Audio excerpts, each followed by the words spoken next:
Teologia da Reforma Protestante. Estamos falando sobre o batismo e a Santa Ceia.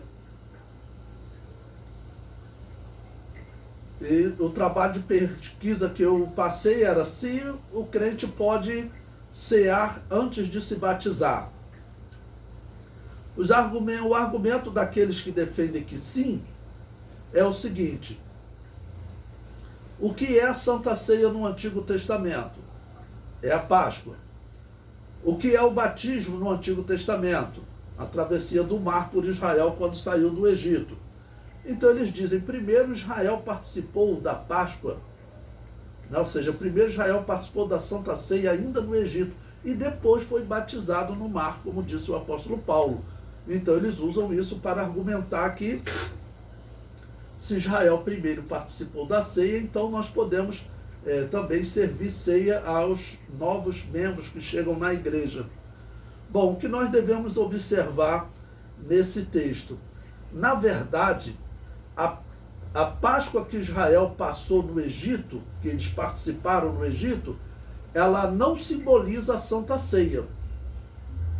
Aquela Páscoa ali do Egito foi o momento em que o cordeiro foi morto para livrar aquela família que tinha o sinal do sangue nos umbrais da porta.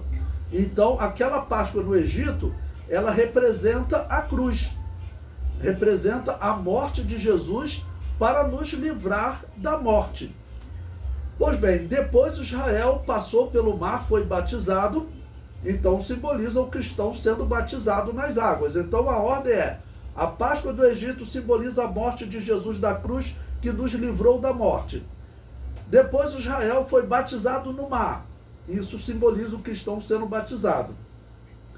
E depois Israel vai celebrar já no deserto e depois em Canaã, vai celebrar a Páscoa em memória àquele livramento que eles tiveram lá no Egito. Então, a Santa Ceia que nós fazemos hoje em memória à morte do Cordeiro de Deus na cruz, ela é simbolizada na Páscoa que os israelitas faziam em memória. Essa Páscoa em memória, ela foi celebrada no deserto, em Canaã, depois que os israelitas foram batizados. Então esse argumento está errado. Repetindo, a Páscoa que Israel participou no Egito não é em memória, como é a Santa Ceia. Ela é a morte do Cordeiro de Deus na cruz. Então Israel primeiro se alimentou do Cordeiro de Deus morto na cruz, né? O sangue dele livrou eles da morte.